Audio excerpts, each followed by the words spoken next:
안녕하세요. 셀러리맨 채널의 리맨입니다. 현재 온라인 쇼핑몰 시장에는 레드오션, 최저가 경쟁, 마이너스 마진, 호기롭게 온라인 사업에 도전했다가 실패한 경험담이 무수히 많습니다. 경제적 자유, 월 1000만원, 디지털 노마드에 매료되어 제대로 해보겠다 마음먹었지만 현실은 녹록지 않습니다. 시간은 지나갈수록 열정은 식어가고 무엇이 문제인지 어떻게 하면 이 문제를 극복할 수 있을지 모르겠습니다. 여러 정보를 찾아봐도 각자의 케이스가 모두 다르기에 나에게 적합한 정보를 찾는 것이 쉽지 않습니다. 저 또한 이런 부분에서 제일 많이 어려움을 느끼고 고민을 많이 했습니다. 저는 유튜브에 흔히 있는 잘 파는 유명한 셀러들과는 다르게 그들보다 매출 규모도 상대적으로 작고 성과를 자랑하기에도 많이 부족합니다. 하지만 저 나름대로 잘하는 것이라 자부하는 것이 있다면 그것은 바로 효율성입니다. 저는 현재 스토어 일을 하지 않아도 성과가 나오게 환경 세팅이 되어 있습니다. 이런 효율성을 가지게 된 배경에는 직장인이다 보니 정해진 일을 효율적으로 처리해야 하는 환경에 있고 문제를 찾고 개선시키는 것이 주요 업무이기 때문에 경험치가 쌓인 것이라 생각합니다.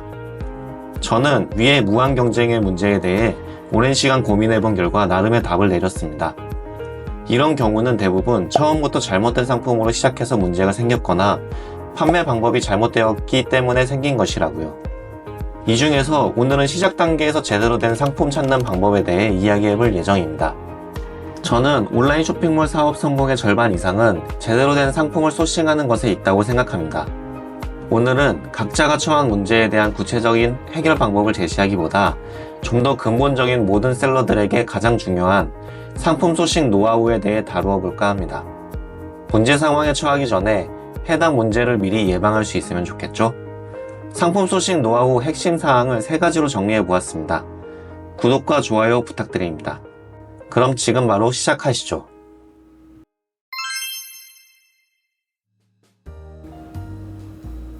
첫 번째, 팔고 싶은 것보다 팔리는 것을 팔아라. 모든 사업의 본질은 수요와 공급입니다. 어떤 상품이든 품질을 떠나서 가장 중요한 것은 이 개념입니다. 수요와 공급. 너무나 당연한 말이지만 너무나 당연해서 잊기 쉬운 개념입니다. 부동산이든 주식이든 코인이든 상품이든 직장이든 모든 사회 문제든지 간에 이 개념은 어디에나 통용됩니다. 온라인 쇼핑몰뿐 아니라 사업 관련 논의 중에서도 핵심 노하우 단 한 가지만 꼽으라고 한다고 하면 저는 단연코 이 개념을 꼽을 것입니다. 그만큼 이 개념은 중요합니다. 유명한 예시로 500ml의 생수가 편의점에서는 1000원이지만 여행지 혹은 등산로 꼭대기에서는 3000원 혹은 그 이상의 가격에 판매됩니다. 더 극단적인 예시로 사막에서 조난당한 여행자에게 이 500ml 생수를 판다고 하면 얼마까지 팔 수 있을까요? 아마 본인의 전 재산을 내놓으라고 해도 판매가 될 것입니다. 이것은 곧 동일한 품질의 상품이라고 하여도 수요에 따라 가격은 상대적으로 움직일 수 있다는 것이 증명됩니다. 아마 너무 당연한 이야기라고 공감하실 거예요. 그렇다면 이 예시를 그대로 온라인 쇼핑몰 사업에 적용하여 500ml의 생수를 인터넷 편의점 가격인 1000원에 판매를 올린다면 어떻게 될까요? 그것이 팔리겠습니까? 당연히 안 팔릴 거라고 생각하실 겁니다. 왜냐하면 나 말고도 대기업 혹은 다른 판매자들이 더 좋은 물을 더 싼 가격에 많이 팔고 있을 테니까요. 오프라인 시장은 지역적인 한계를 이용해 수요가 각각 다르게 형성되어 전략에 따라 나의 마진을 극대화할 수 있지만 온라인 시장은 지역적인 한계가 없기 때문에 다른 방법을 찾아야 합니다. 바로 처음부터 경쟁 강도가 낮은 상품을 찾는 것입니다. 경쟁 강도라는 키워드는 초보자분들에게는 다소 생소한 개념이겠습니다만은 온라인 사업을 조금 해보신 분들은 누구나 알고 있는 개념일 것입니다. 초보자분들을 위해 쉽게 설명을 드리자면 앞서 말한 수요와 공급의 개념을 키워드에 적용시킨 겁니다. 예를 들어 500ml 생수라는 단어를 가정했을 때 이것을 사람들이 얼마나 인터넷에 검색하는지를 수요로 보고 이것과 관련된 판매자를 공급으로 보는 것입니다. 따라서 이 경쟁 강도가 낮은, 즉 판매자 수보다 검색량이 높은 키워드를 공략하는 것이 온라인 쇼핑몰의 첫 시작이 됩니다. 내가 팔고 싶은 상품을 정하고 어떻게 팔 방법을 궁리해서 해결해 나가는 것보다 처음부터 경쟁 강도가 낮은 상품으로 접근하는 것이 훨씬 쉬운 방법입니다. 이것이 장기적으로 볼 때 광고비도 낮추고 장기적인 성과를 얻어낼 수 있는 핵심이 됩니다. 다시 한번 정리하면 상품을 정해놓고 판매하는 방법을 궁리하는 것보다 팔리는 상품, 즉 경쟁 강도 낮은 키워드를 찾고 그 상품을 어떻게 소싱할까를 고민하는 것이 더 효율적이라는 것입니다. 상품 경쟁 강도에 대한 분석은 네이버 데이터랩 혹은 판다랭크 등의 사이트를 통해서 확인할 수 있습니다. 구체적인 방법과 실무는 PDF로 따로 제작 및 배포 드리도록 하겠습니다. 위의 영상 링크를 참고해주세요. 두 번째, 남들이 하기 어려운 것을 팔아라. 첫 번째가 기본적인 개념이었다면 두 번째는 저의 노하우입니다. 어떻게 보면 첫 번째 개념과도 맞닿아 있는 개념인데 공급이 적은 키워드를 공략하는 것으로 볼 수 있겠습니다. 이것의 핵심은 이전 영상에서 설명드렸던 유통은 서비스다라는 개념에서 시작합니다. 영상을 안 보신 분들을 위해 다시 한번 정리하면 우리가 하려고 하는 것은 유통사업으로 유통은 공급자와 소비자를 연결해주는 통로입니다. 우리는 상품의 품질을 통제할 수는 없지만 좋은 상품을 발굴하여 선택적 취급을 할 수 있고 공급자와 소비자를 이어주는 통로를 개선해 줄 수 있습니다. 이것이 저희의 핵심 부가가치가 되는 것인데 당연하게도 이 부가가치는 남들이 하기 어려우면 어려울수록 가치가 높습니다. 예를 들어 남들이 잘 모르는 새로운 상품을 국내로 들여오는 복잡한 절차를 해결하거나 인증하는 데 돈이 많이 드는 것에 투자하는 것이 있겠습니다. 추가로 남들과는 다른 배송기간의 단축, 남들이 모르는 상세한 상품 기능 설명, 혹은 다양한 활용 방법 등의 소개 등도 서비스 질이 될 수 있습니다. 남들이 하기 어려운 것을 내가 한다면 그것은 당연히 돈이 냅니다. 치열하게 경쟁할 필요 없이 기존에 없는 새로운 상품을 판매하거나 국내에 들여오기 힘든 것을 내가 유통 경로를 개척한다면 남들보다 노력의 질을 훨씬 올릴 수 있는 것입니다. 혹시 좋은 상품을 발견하였는데 인증 절차가 복잡하거나 돈이 많이 든다는 이유로 포기한 적은 없으신가요? 만약 그것을 실제로 실행하셔서 판매에 성공하셨다면 일반 상품들보다 훨씬 성공 가능성이 높았을 것입니다. 그리고 그때 투자했던 돈과 노력은 이후 후발주자의 진입을 막아주는 진입장벽이 되어주겠죠.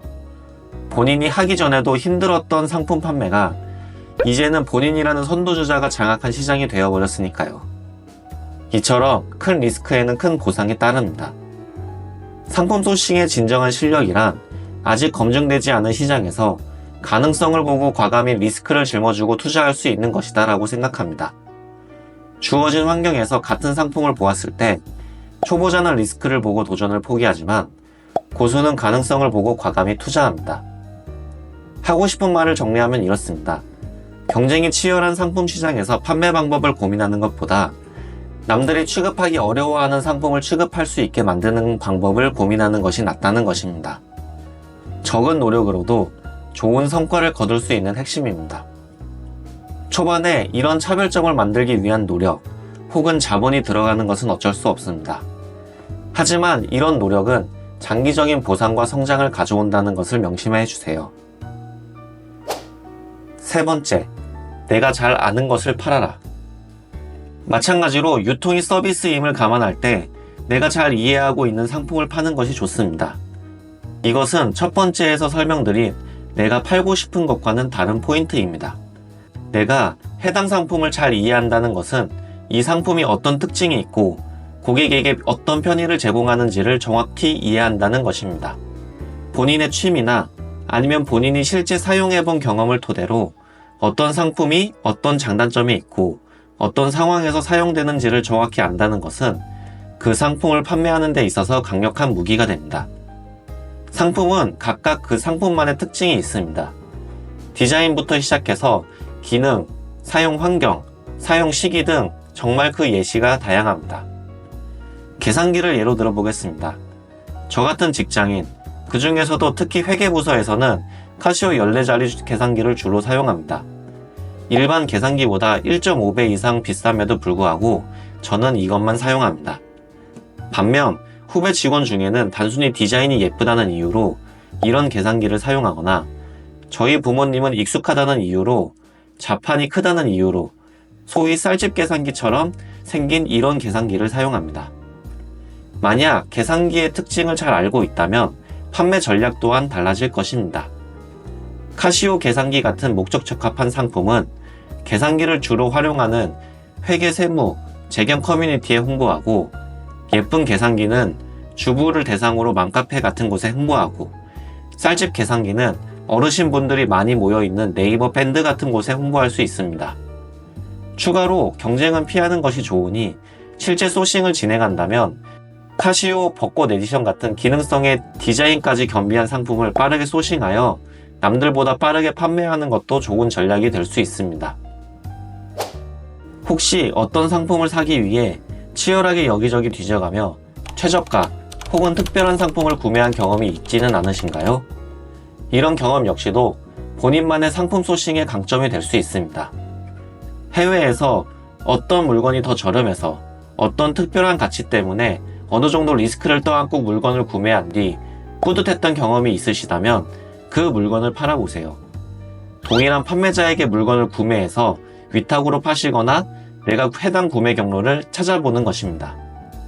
이처럼 생각을 바꾸면 상품 소싱을 할 수 있는 방법이 무수히 많습니다. 하지만 이 모든 방법은 결국 하나의 공통된 개념으로 정리할 수 있습니다. 소비자에게 가치를 제공하는 것.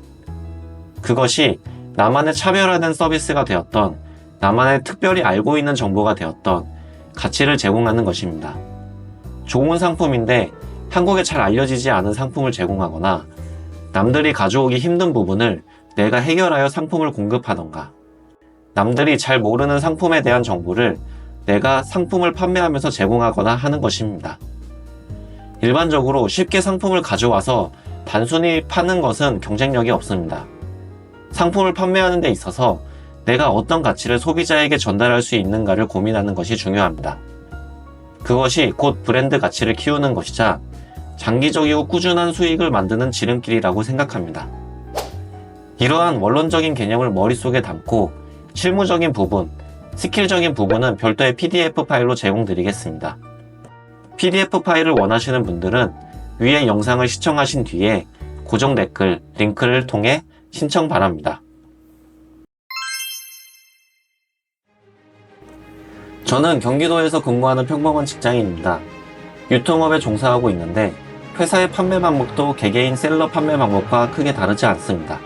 같은 상품을 판매하는 경쟁사들이 많이 있어서 회사는 어떻게 고객에게 차별화된 가치를 제공할 것인지 고민합니다. 프로모션이나 할인 정책 등은 가격 차별화를 통해 고객을 유입시키기 효과적인 방법이지만 결국 장기적인 수익을 위해서는 브랜드 가치를 키워야 합니다. 브랜드 이미지, 만족스러운 구매 경험, 고객 응대 서비스, 차별화된 이벤트, 홍보 등 가격 할인이 아니더라도 경쟁사와 서비스를 차별화시킬 수 있는 요소들은 많이 있고 그것을 많이 고민합니다. 상품 판매는 어렵습니다. 특히 초보자분들, 0에서 1부터 만들어 보려고 하시는 분들은 더욱 그렇습니다. 저 셀러리맨이 여러분의 성장을 도와드리겠습니다. 구독과 좋아요는 영상 제작에 큰 힘이 됩니다. 좋은 영상 만들 수 있도록 저도 여러분들께 도움을 부탁드립니다. 오늘도 영상 끝까지 시청해주셔서 감사합니다. 셀러리맨 채널의 리맨이었습니다. 감사합니다.